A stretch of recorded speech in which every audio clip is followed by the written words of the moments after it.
O Brasil sempre se esmerou e parece se esmerar cada vez mais em proteger seus ricos e poderosos. Acompanhamos todos atônitos a cada dia os capítulos que vão se desdobrando em relação ao caso Master, ao bilionário banqueiro Daniel Vorcaro e aos seus tentáculos estão completamente espraiados, espalhados em Brasília, tanto no mundo político quanto no mundo jurídico.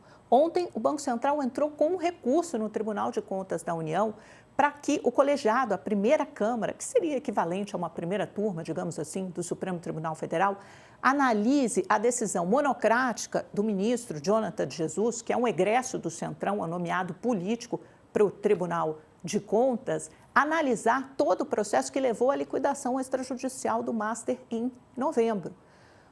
No despacho do ministro Jonathan de Jesus, de 2 dias atrás, ele determinou uma inspeção técnica dentro do Banco Central para que os técnicos do TCU possam adentrar o supervisor do sistema financeiro e olhar com lupa, averiguar, analisar todos os documentos para traçar a trajetória, a cronologia do que levou à liquidação do Master, toda a fundamentação técnica, toda a papelada, os documentos, as reuniões que foram feitas, os avisos, os informes, etc. Os técnicos do TCU teriam acesso a absolutamente tudo. E o Jonathan de Jesus fez mais, ele fez uma ameaça, velada, né, que ele chamou de alerta nesse despacho dele, de que não tomará nenhuma decisão liminar agora, né, uma decisão provisória, monocrática, antes dessa análise técnica, mas deixou o alerta que alguma ação cautelar pode ser necessária para ver se alternativas menos gravosas, ou seja, alternativas à liquidação do Master não poderiam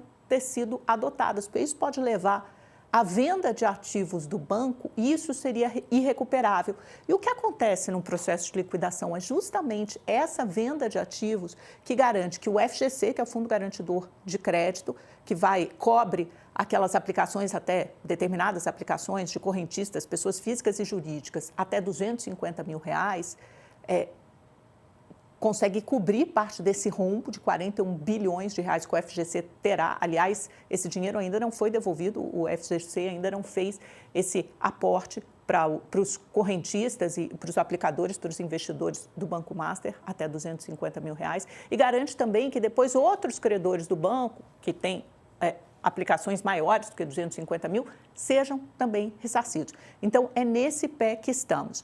A Polícia Federal ontem determinou que sejam ouvidos outros dirigentes, tanto do Banco Master, sócios, antigos sócios de Daniel Vorcaro, como também do BRB. O ex-presidente Paulo Henrique Costa, por exemplo, que já foi ouvido naquela primeira acariação, depoimento e posterior acariação na semana passada, junto com Daniel Vorcaro, será novamente ouvido, né? Então, serão novos depoimentos, as diligências continuam, embora o inquérito corra todo sob sigilo lá no gabinete do ministro Dias Toffoli. Então, essas pessoas vão prestar depoimento no final de janeiro, começo de fevereiro. E aqui na Folha de São Paulo, a gente tem uma reportagem super preocupante, que também foi veiculada em vários jornais e TVs. 46 perfis da internet fazem ataques concentrados ao Banco Central e investigadores.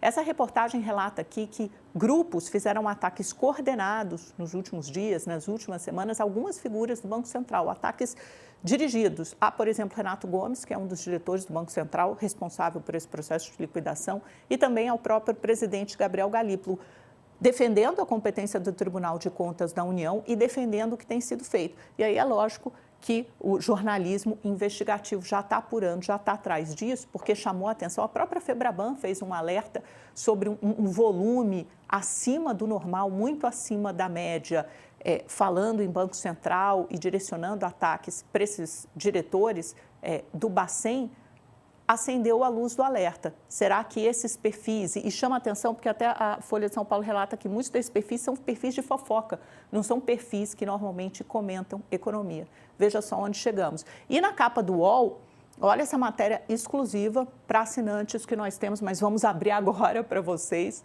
que assistem o Mercado Aberto. A matéria de capa do UOL, essa é a principal manchete do portal. Firmas ligadas a Vorcaro, Daniel Vorcaro, dono do Master, compraram 2 bilhões de reais em bens enquanto o Master quebrava. Então, deixa a foto, gente, deixa a foto, porque olha essa casa linda aqui.